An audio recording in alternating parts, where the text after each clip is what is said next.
My friends, my foodies, તમને થતું હશે કે આ શું આજે દર્શન કે તન્વીના ઘરમાં લારી જેવું કોન બનાવીને મૂકેલું છે, પણ ધીસ ઇઝ મુંબઈ સ્ટાઇલ સૂકી ભેળ.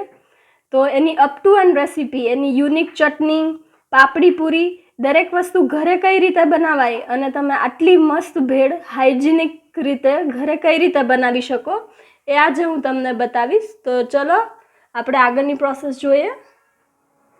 ફાઇન ફ્રેન્ડ્સ, તો આપણી જે મુંબઈ સ્ટાઇલ, બોમ્બે સ્ટાઇલ, જે કંઈ પણ કહો એ સૂકી ભેળ જે એની સ્પેશિયાલિટી છે, એમાં એની જે ચટણી હોય છે એ જ ખાસિયત છે. બાકી બધું તો ઓકે છે, પણ એની ખાસ કરીને ચટણી જે હોય છે એ જ એકદમ અલગ રીતથી બને છે.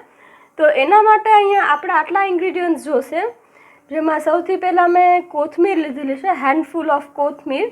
અને મેં ઉપર એમાં તમે જોઈ શકો છો થોડી એની ડંડી જે હોય છે કોથમીરની એ લીધેલી છે, જેના લીધે એનો ટેસ્ટ ફાઇન આવશે. અહીંયા આખા બે મેં લીલા મરચાં લીધા છે, આ લીંબુનો રસ છે 2 ચમચી જેવો. અને તીખી આપણે એકદમ એને કરવાની હોય છે, કારણ કે એમાં બીજું લાલ મરચું કે એવું નથી પડતું. તો મારી પાસે તીખી મરચી નથી, પણ એની પેસ્ટ છે, તો અહીંયા હું એ લઉં છું. આદું છે અને મેઇન ઇન્ગ્રીડિયન્ટ્સમાં છે લીમડો. આ લીમડો છે એને મેં અત્યારે પાણીમાં જ રાખ્યો છે, ગરમી છે જેથી સુકાઈ ન જાય. તો લીમડો છે એમાં મેઇન પડે છે, એના લીધે જ એનો એક જે યુનિક ટેસ્ટ તમને આવતો હોય છે મુંબઈ ભેળનો, એના લીધે આવે છે. આ અહીંયા તમે આવા દાળિયા ઓરેલ્સ દાળિયાની જે દાળ હોય છે, ફોતરાવાળા જે દાળિયા હોય છે એ ના લેશો. અધરવાઇઝ આ ફોતરા વગરના દાળિયા કે દાળિયાની દાળ તમે લેજો. અહીંયા મીઠું છે, થોડું સંચળ, બ્લેક સોલ્ટ જે કે છે એ, અને પિંચ ઓફ ચાટ મસાલો. તો ચલો જોઈએ હવે ને કઈ રીતે બનાવીએ. ઓકે, તો પહેલાં આપણે એમાં કોથમીર,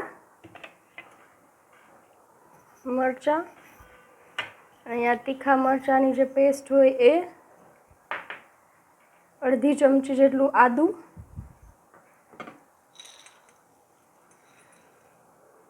થોડાક આપણે એમાં જે દાળિયા છે એ એડ કરીશું, સ્વાદ મુજબ મીઠું, થોડું બ્લેક સોલ્ટ જે આપણું કહીએ છીએ એ, ચાટ મસાલો, એનાથી જે ટેંગીનેસ આવશે ચટણીમાં, અને આપણા જે લીમડો હતો એના મેં પાન કાઢી લીધા છે, એ નાખી દઈએ. અને આપણો લીંબુનો જ્યુસ છે એ એડ કરી દઈએ. અને એક સિક્રેટ ઇન્ગ્રીડિયન્ટ્સ છે એ છે બરફ. આપણે આમાં પાણીના બદલે બરફ એડ કરીએ છીએ. આપણે ઘણી વખત કમ્પ્લેન આવતી હોય છે કે અમારી ચટણી એકદમ કાળી થઈ જાય છે, ગ્રીન નથી રહેતી, એનો કલર ફેડ થઈ જાય છે. ઇટ્સ બિકોઝ કે તમે ગરમ પાણી નાખો છો અથવા સાદું પાણી નાખો છો તો એ જે મિક્સરમાં ગરમી પકડી લે એના લીધે એનો કલર કાળો પડી જતો હોય છે. એટલે જ્યારે તમે ચટણી કરો, કાં તો તમે એકદમ ચિલ્ડ પાણીથી બનાવો, ઓરેલ્સ તમે એમાં બરફ નાખી શકો છો. તો હવે આપણે એને સરસ રીતે ચર્ન કરી લઈએ.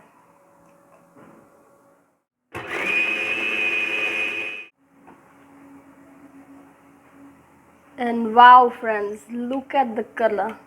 આમાં આપણે કાંઈ જ બીજું એડ નથી કર્યું, એનો ઓરિજિનલ જ કલર છે. આપણે એમાં બરફ નાખ્યો તો એના લીધે એકદમ ગ્રીન મસ્ત કલર થયો છે. અને સુગંધ તો ડેફિનેટલી તમે બનાવશો ત્યારે જ ખબર પડશે, તમારું આખું ઘર એકદમ મસ્ત રિફ્રેશિંગ સ્મેલથી ભરાઈ જશે. તો ચલો હવે આપણી મુંબઈ સ્ટાઇલ ભેળ કઈ રીતે આગળ બને એ જોઈએ. સો ફ્રેન્ડ્સ, આપણે સૂકી ભેળ મુંબઈ સ્ટાઇલ જે બનાવવાના છીએ એના માટે અહીંયા મેં બધું જ રેડી મીઝાપલા જે કે છે એ કરી લીધું છે. અહીંયા મેં બાઉલ મોટું ભરી અને સાદા મમરા લીધેલા છે. ઝીણી સેવ છે, એકદમ ઝીણી જે સેવ આવે એ છે. કોથમીર છે, બાફેલા બટેટા એકદમ ઝીણા સુધારેલા છે, ટમેટાં પણ એકદમ ઝીણા સુધારેલા છે. આપણી જે મેં કીધું હતું કે યુનિક ચટણી છે એ બનાવીને આપણે રેડી કરેલી છે. ચાટ મસાલો છે અને પાપડી પૂરી એ પણ હોમમેડ છે. તમને એની રેસીપી પણ અમારી ચેનલ પર જોવા મળશે. અને તમને લાગતું છે કે આ શું છે અહીંયા આવું, પણ આપણે આજે કંઈક બહાર જેવું ઘરે ફિલિંગ આવે એના માટે કરીએ છીએ. તો હું સૌ પણ આમાં જ કરીશ, તો એ લાસ્ટમાં જોઈશું. તો આપણા જે મમરા છે એ સૌથી પહેલાં આપણે લઈ લઈએ છીએ. આપણા બટેટા, ટમેટા છે એને મેં બી વગરના સુધારેલા છે, કારણ કે બીવાળા કરીશું તો આપણી ભેળ છે, મમરા છે, એ થોડા સોગી થઈ જશે. હવે આમાં પિંચ ઓફ ચાટ મસાલો, આપણે ઓલરેડી ચટણીમાં બી છે એટલે ઓછો જ નાખીશું. અને હું આમાં આપણે જે ચટણી બનાવેલી છે મસ્ત ગ્રીન રિફ્રેશિંગ, એ ચટણી હું આમાં એકદમ સારી ક્વોન્ટિટીમાં એડ કરી દઈશ, કારણ કે આમાં બીજું કાંઈ આપણે નથી નાખતા મરચાં કે એવું, એટલે ચટણી જ આમાં મેઇન છે. એટલે સેવ નાખી દઈશું હેન્ડફુલ. લુક એટ ધ કલર, અત્યારથી જ કેટલું મસ્ત કલર લાગે છે.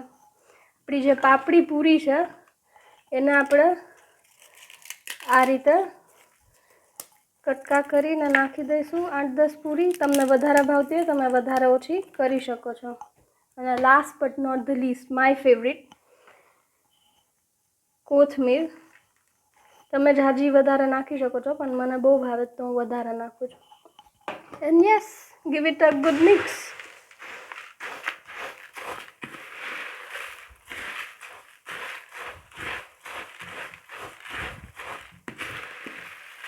વ્યવસ્થિત આપણી ચટણી છે એ બધા જ મમરા સાથે મિક્સ થઈ જાય એ રીતે આપણે એને મિક્સ કરી લઈએ.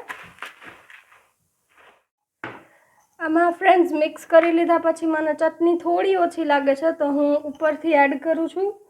અને પિંચ ઓફ ચાટ મસાલો પણ આપણે એડ કરી દઈએ તો વધારે ચટપટી આપણી ભેળ છે એ બનશે. અને હવે એક વખત લાસ્ટ મિક્સ આપી દઈએ. યસ ફ્રેન્ડ્સ, તો આપણી મુંબઈ સ્ટાઇલ સૂકી ભેળ રેડી છે. અને મારું ફેવરિટ પાર્ટ, હવે આપણામાં જે આપણા કોન બનાવ્યા છે એ રેડી છે. તમે કિડ્સને આવું કરીને આપશો કે ઘરમાં, ઇવન કિડ્સ નહીં તમે પોતે કરો તો તમને મજા આવે. આપણા ઘરમાં આવા કેટલા વેસ્ટ પેપર પડ્યા હોય, તો કોઈક વખત આપણે આપણા સેલ્ફ માટે પણ આવું લેઝર કરી શકીએ તો મજા આવે. તો હું આવી રીતે આને સર્વ કરી લઉં છું. And yes, Mumbai style bhel at home ready for you. Wow friends, look at the colors, green, red, brown. કેટલો સરસ લાગે છે અને એકદમ હાઇજીનથી આપણે ઘરે જ એને બનાવ્યું છે. તો હવે લાસ્ટમાં ચલો શેફ હસબન્ડને પૂછે કે એની વાઈફની રેસીપીમાંથી એને મુંબઈ જેવી કે પછી લારી જેવી કંઈ ફીલ આવે છે કે નહીં. સો શેફ પ્લીઝ. શ્યોર.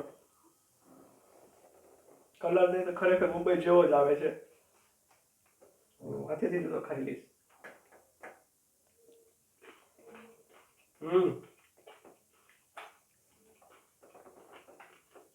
ખરેખર સરસ છે, ક્રન્ચી છે. ચટણીનો ખરેખર અલગ જ આખું યુનિક ટેસ્ટ આવે છે. અને વાઈફને ખરેખર કોમ્પ્લિમેન્ટ મારે આપવા પડે. વાઈફ છે એટલે નહીં, પણ એને એટલી મસ્ત બનાવી છે એટલે કોંગ્રેચ્યુલેશન્સ તને, બહુ સરસ છે. તો ફ્રેન્ડ્સ, મારી વાઈફ આજે આટલી મહેનત કરી છે તો બસ તમારે ફ્રેન્ડ્સ એક લાઇકનું બટન તમે દબાવજો પ્લીઝ. તમને આ રેસીપી ગમી હોય અને ઘરે તમારી વાઈફને બી તમે આ ખવડાવજો. તો thanks for watching. This is your host દર્શન સાઇનિંગ ઓફ. Good bye.